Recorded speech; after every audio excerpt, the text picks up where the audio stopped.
Hello and welcome. I'm Dr. J, the MidLife Writer, and I'd like to welcome you to my channel. I decided to start this channel to encourage other midlifers to embrace the journey. So first, let's start by defining midlife. So I define midlife as people who are in their 40s through 60s. And so that's going to be older millennials, all of Generation X, and young boomers. I am an Xer, and so that generation, right? It defines so much of me, and it defines a lot of my experiences, and so that's going to be really a perspective that I draw from a lot. And one of the reasons why I am all about mastering and maximizing midlife is because I really think that, this generation, we really have an opportunity to embrace and experience midlife in kind of a unique and different way.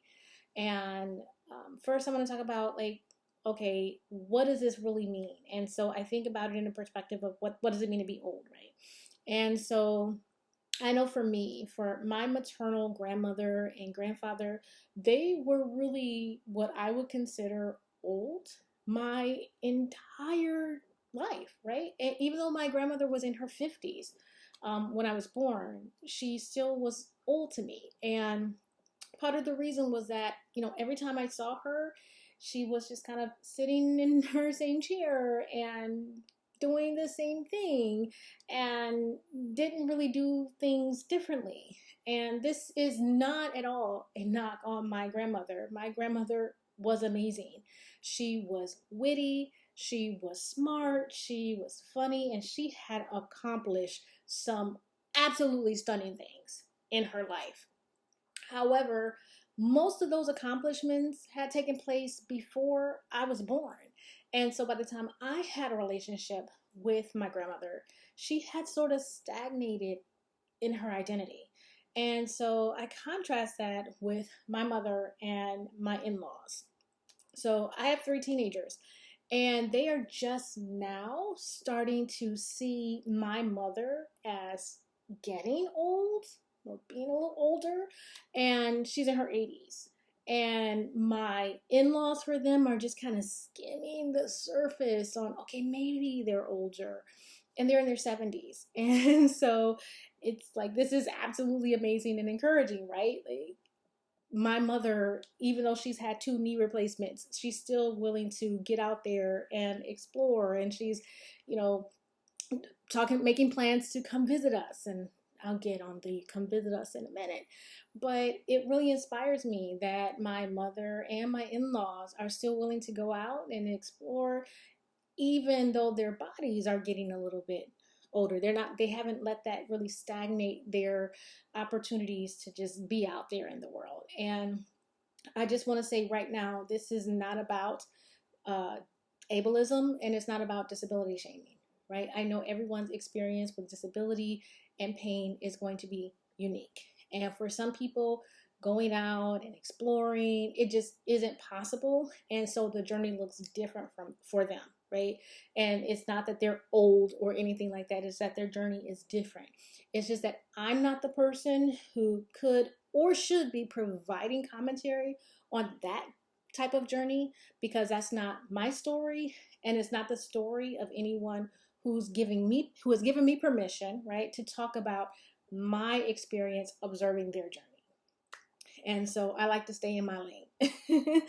What I can talk about is being able to see older individuals, even though they're experiencing their bodies getting older, they are still able to embrace freedom of movement and have that whole body experience in the adventure. So now, how does my midlife look different from my mother and my in-laws midlife, right? And it's really having an opportunity to embrace the adventure a little bit more. So for instance, my husband and I, brought our kids, three teenagers, and we moved to South Korea. Well, my oldest is at college, but he's, still part of the household, moved to South Korea. And it's because my husband and I started talking about, oh, we really wanted to retire overseas. And we said, why wait till we retire? So as soon as we get a reasonable opportunity to spend some time overseas, let's do that, because then we can really get to practice living overseas and seeing, is this something we really want to do, or is this kind of just a fantasy? And we will be able to reverse that decision really easily because we were still kind of in the thick of things. And so we said, okay, we can see if this is going to be right for us. Spoiler alert, it's right for us. It really is. And so we knew that there would never be a perfect time to do it. So we just said, let's embrace the chaos. And so the first opportunity that comes along, first reasonable opportunity that comes along, we'll take it. And so the first reasonable opportunity that came along was South Korea. So we took it. So, you know, that's part of embracing the journey, right? Now, why am I the midlife writer? Because the first thing that I did as a declaration of my openness to embracing midlife was to write a book. I had always wanted to be an author, even from when I was a kid. Even in my young adulthood, I wrote some books. They sat on the shelf until I lost them. Right? I didn't even officially publish them. Really, they just kind of sat there. And then I decided to go when I was in my 40s. I said, you know what? I want to take a chance on myself. And so I wrote and I self-published my first middle grade children's book, The Steam Chasers. We made that. And then I wrote 2 more books in the series. And so how did taking a chance on myself go? Well, from my research, the average self-published author sells about 250 copies of a book. And so far on Amazon alone, my Steam Chaser series has sold over 15,000 copies, and sales are still going strong. So it's worked out pretty well.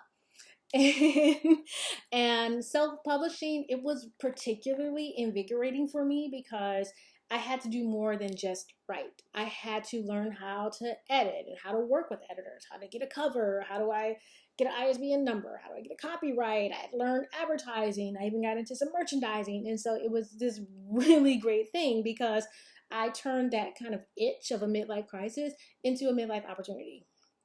And because I was finally bold enough and brave enough to do it. And so I really encourage other midlifers, like, do the same, like go out and do it. And so, and I'm still writing. So I'm in the process of writing the 4th book in the series.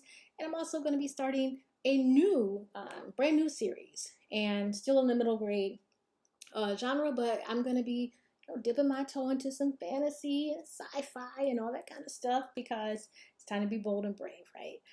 And that's what embracing midlife really is all about. And so I am excited to share with you my journey in learning the Korean language as I take full opportunity of the 3 to 4 years or more that will be here in South Korea. I am going to take you with me as I write and edit my 4th book. I will be giving you the behind the scenes as I develop the brand new series. And so, of course, as the midlife writer, I'm going to be egging you on to write the story that you have building in you. And don't say you don't have a story. That's not true. I can see it in your eyes. You do. So I will be encouraging you to write your story as well. So I just wanted to, introduce myself and let you see me. So whether you are going to be here, we're just starting, right? And this is the starting line. So I'm not finished with midlife. I'm just starting midlife. We're just starting this journey. We're just setting up the starting blocks and we're stretching, right? Because we're in midlife. Stretching is very important.